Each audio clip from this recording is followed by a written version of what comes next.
नमस्कार दोस्तों, मैं हूं आपके साथ वाट। और आज हम बात करने वाले हैं सोना चांदी निफ्टी 50 और देश भर की बड़ी आर्थिक राजनीतिक हलचल पर बिल्कुल उसी तेज सवाल पूछने वाले और तथ्यों पर आधारित अंदाज में जिसके लिए शर्मा जाने जाते हैं। वीडियो लंबा है, गहरा है और पूरी तस्वीर समझाने वाला है, इसलिए अंत तक जरूर देखिए। अगर आप चाहते हैं कि इस तरह का साफ, सीधा और विश्लेषणात्मक कंटेंट लगातार मिलता रहे तो वीडियो को लाइक करें, चैनल को सब्सक्राइब करें और घंटी का बटन जरूर दबाएं ताकि कोई अपडेट मिस ना हो। दोस्तों, सबसे पहले बात सोने और चांदी की।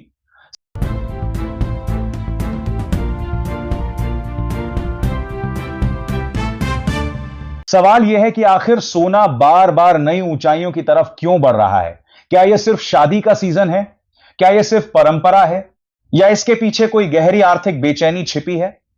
जब भी दुनिया में अनिश्चितता बढ़ती है, चाहे वह युद्ध का खतरा हो, अंतरराष्ट्रीय तनाव हो, आर्थिक मंदी की आशंका हो या बड़े देशों की नीतियों को लेकर भ्रम, तब निवेशक सुरक्षित ठिकाने की तलाश करते हैं। और सदियों से वह सुरक्षित ठिकाना रहा है सोना।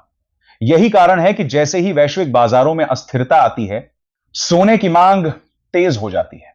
अब दूसरा पहलू समझिए। अगर अमेरिकी बाजार में ब्याज दरों को लेकर अनिश्चितता हो, डॉलर में उतार चढ़ाव हो या केंद्रीय बैंकों की नीतियों पर सवाल उठें, तो भी सोना मजबूत होता है। क्योंकि सोना किसी एक देश की करेंसी पर निर्भर नहीं है, यह भरोसे की धातु है। तीसरा बड़ा कारण है रुपया। जब रुपया कमजोर होता है तो भारत जैसे आयातक देश में सोना महंगा हो जाता है। यानी अंतरराष्ट्रीय कीमत वही रहे, फिर भी घरेलू बाजार में दाम बढ़ सकते हैं। लेकिन इसका असर क्या है? असर सीधा है आम आदमी पर।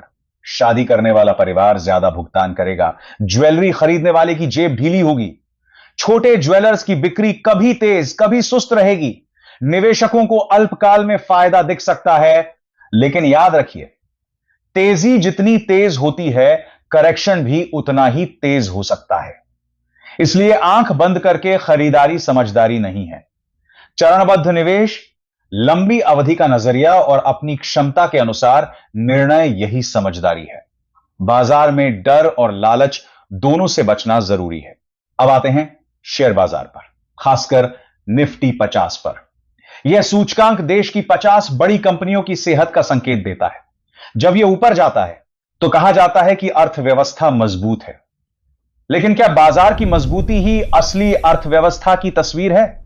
यह बहुत बड़ा सवाल है। कई बार शेयर बाजार विदेशी निवेश के सहारे ऊपर जाता है।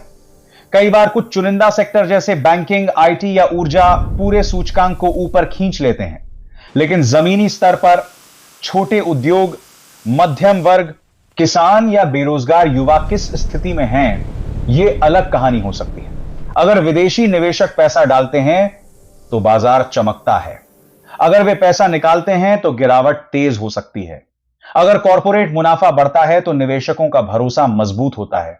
लेकिन अगर महंगाई बढ़ती है, उपभोक्ता खर्च घटता है या ब्याज दरें ऊंची रहती हैं, तो कंपनियों के मुनाफे पर दबाव आ सकता है। इसलिए सिर्फ सूचकांक का हरा या लाल होना पूरी सच्चाई नहीं बताता। असली सवाल यह है, क्या रोजगार बढ़ रहा है? क्या आम आदमी की आय बढ़ रही है? क्या छोटे कारोबारियों की हालत सुधर रही है? देश भर की बड़ी खबरों को देखें तो एक पैटर्न दिखता है। महंगाई का दबाव अभी भी पूरी तरह खत्म नहीं हुआ। खाने पीने की चीजों की कीमतें आम परिवार का बजट बिगाड़ देती हैं। ईंधन की कीमतों में हल्का बदलाव भी ट्रांसपोर्ट और रोजमर्रा के खर्च पर असर डालता है। रोजगार का मुद्दा लगातार चर्चा में है। सरकार आंकड़े पेश करती है, योजनाओं की घोषणा करती है, लेकिन युवा वर्ग की चिंता अभी भी पूरी तरह खत्म नहीं हुई। स्टार्टअप और डिजिटल सेक्टर में अवसर जरूर बने हैं, लेकिन पारंपरिक क्षेत्रों में प्रतिस्पर्धा और दबाव भी बना हुआ है।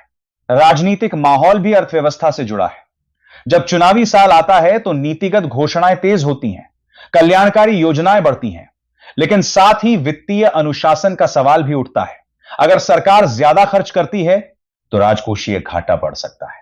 अगर घाटा बढ़ता है तो उधारी बढ़ती है, और उधारी बढ़ती है तो भविष्य में ब्याज का बोझ भी बढ़ता है। यानी हर नीति का असर सीधा या परोक्ष रूप से बाजार और आम आदमी दोनों पर पड़ता है। अब आगे क्या हो सकता है?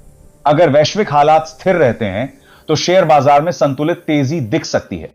अगर अंतरराष्ट्रीय तनाव बढ़ता है तो सोना और चांदी फिर सुरक्षित ठिकाने के रूप में उभर सकते हैं। अगर महंगाई फिर सिर उठाती है तो केंद्रीय बैंक सख्त रुख अपना सकते हैं, जिससे ब्याज दरें ऊंची रह सकती हैं। और अगर ब्याज दरें ऊंची रहती हैं तो लोन महंगे होंगे, ईएमआई का बोझ बढ़ेगा और खपत पर असर पड़ेगा। खपत घटेगी तो कंपनियों की बिक्री प्रभावित होगी और फिर बाजार पर दबाव आ सकता है। यानी यह पूरा चक्र एक दूसरे से जुड़ा हुआ है। आम आदमी और छोटे निवेशक को क्या करना चाहिए? पहला नियम, भावनाओं में आकर निवेश न करें। दूसरा, आपातकालीन फंड जरूर रखें, कम से कम 6 महीने के खर्च के बराबर। तीसरा, सारा पैसा एक ही जगह न लगाएं। सोना, इक्विटी, फिक्स्ड इनकम संतुलन बनाकर चलें।